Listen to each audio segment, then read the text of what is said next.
Constantinople, the heart of the Byzantine Empire, stood for over 1,000 years. Its golden domes and bustling streets a testament to centuries of power, faith, and culture. For generations, it was the crossroads of continents, where East met West, and where emperors dreamed of eternal glory, until it fell in just 53 days, a shockingly brief siege that brought an ancient civilization to its knees almost overnight. Its legendary triple walls had repelled countless invaders for centuries, earning a reputation as the world's most impregnable fortress. These defenses were marvels of engineering, layered with moats, towers, and thick stone ramparts that seemed unbreakable. The city was more than a capital, it was a symbol of divine protection, the spiritual heart of Orthodox Christianity, and the living legacy of Rome itself. Its churches, palaces, and bustling markets reflected a civilization that believed itself chosen and protected by God. Yet, in 1453, Sultan Mehmet II brought an army of 50,000 with an overwhelming force against more than 7,000 desperate defenders, a city outnumbered and isolated, and still fiercely determined to resist. This was not a slow starvation, but a relentless, technologically advanced assault. The Ottomans brought with them the latest in siege warfare, including massive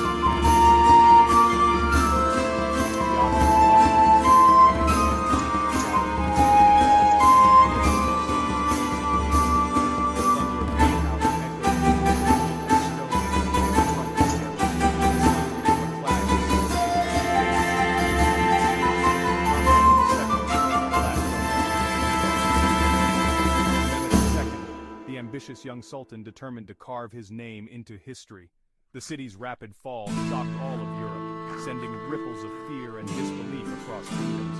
It signaled the end of an era, the collapse of the last vestige of the Roman Empire, and the dawn of a new age of warfare and empire.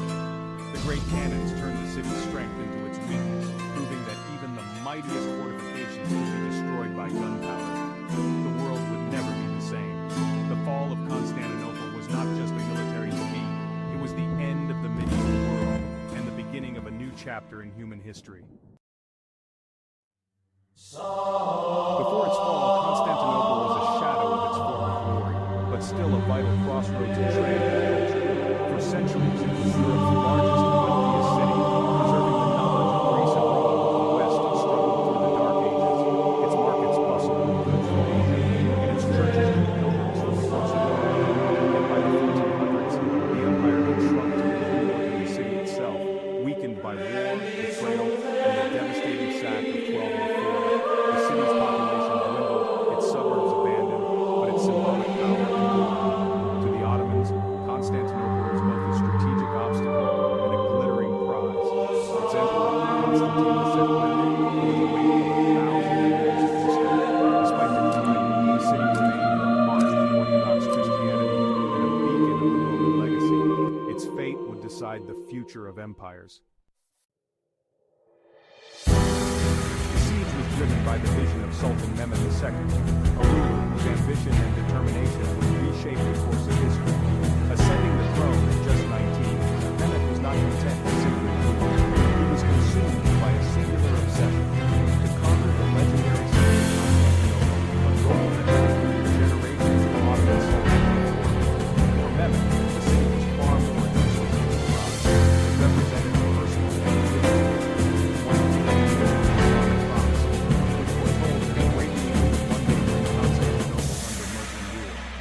He believed that capturing the city would not only unify its empire, but also secure its place in history as a true conqueror, fulfilling both his destiny and the dreams of his ancestors.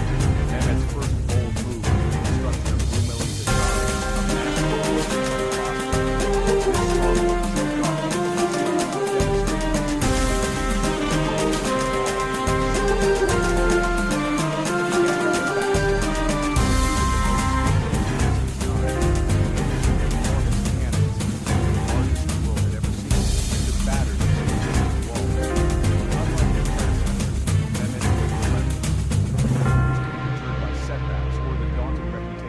Constantinople's defenses, determined to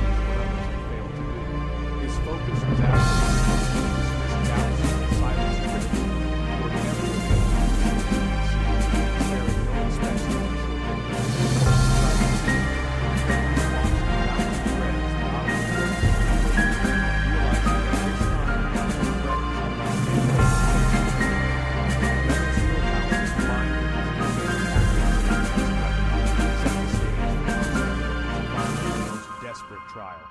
The fate of Constantinople and the future of empires would soon be decided by the ambition and vision of one extraordinary young sultan. The defenders of Constantinople faced impossible odds from the start. The city's population had collapsed, leaving only about 7,000 men to guard miles of walls. Emperor Constantine II led a desperate defense, rallying Greeks, Genoese, and Venetians alike. Internal divisions plagued the city with bitter disputes over church union and distrust of Western aid. The most vital reinforcement came from Giovanni Giustiniani, a Genoese commander whose expertise bolstered the city's defenses.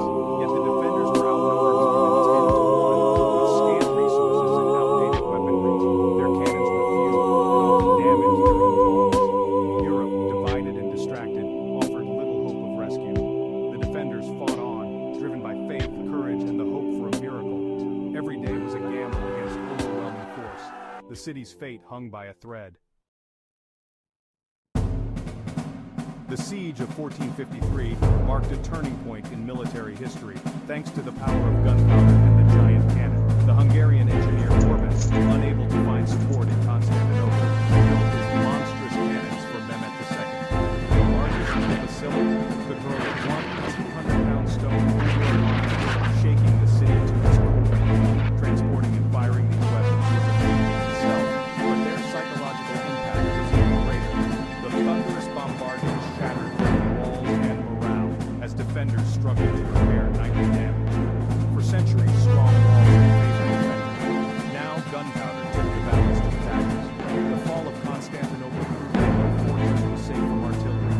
Europe took over, the age of masters and wall cities. Warfare and the world would never be the same. The siege began with relentless cannon fire from the city's weakest walls. Under Justiniani's command, defenders patched breaches by night and launched daring raids on Ottoman artillery. A dramatic naval battle on April 20th saw a handful of Christian ships break the Ottoman blockade, briefly lifting spirits inside the city. But Mehmet responded with a bold move, dragging 70 ships overland to the Golden Gate, bypassing the city's iron chains. The defenders awoke to find the Ottomans inside their harbor, forced to stretch their wing forces even further. The psychological blow was immense. The Golden Gate gave way to despair, and the city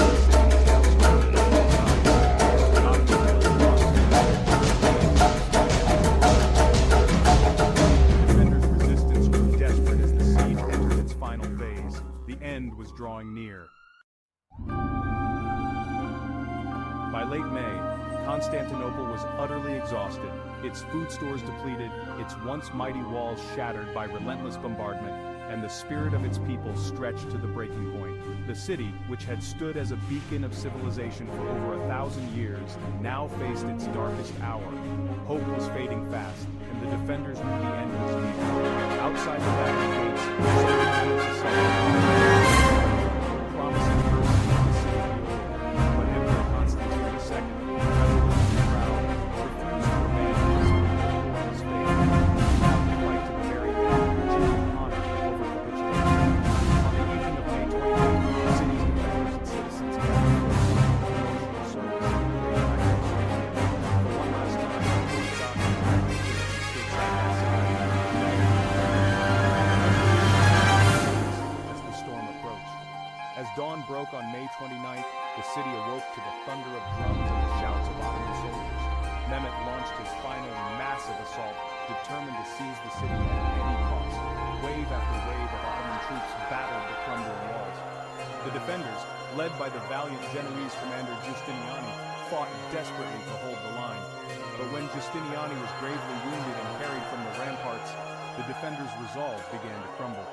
His sudden departure triggered panic and confusion among the exhausted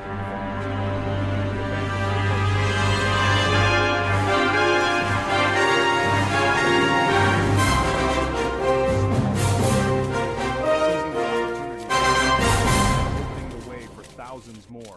The sight of the Ottoman flag rising above the city's walls shattered the last remnants of resistance. For the defenders, it was a symbol that all hope was lost. Chaos erupted as janissaries poured through the breaches, flooding the ancient streets with the sounds of battle and despair. Emperor Constantine II was last seen fighting bravely at the walls, sword symbol of defiance and rebellion.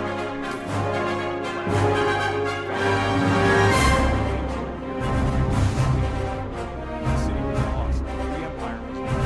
The streets that once bustled with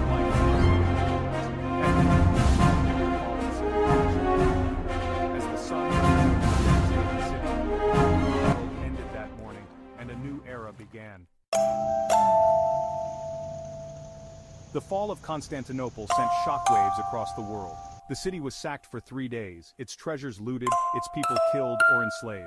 Hagia Sophia became a mosque, symbolizing a new order. Mehmet II made the city his capital, transforming the Ottomans into a dominant world empire. For Europe, the loss was devastating, psychologically and strategically. Ottoman expansion would threaten Europe for centuries, reaching as far as Vienna. The conquest disrupted trade routes, spurring Europeans to seek new paths to the east, fueling the age of discovery. Fleeing Byzantine scholars brought ancient Greek knowledge to Italy, igniting the Renaissance. The city's fall reshaped the world's balance of power, trade, and culture. The conquest of Constantinople ended the Byzantine Empire and the last remnant of Rome. With Constantine VII's death, a lineage stretching back to Augustus was severed. Sultan Mehmet II claimed the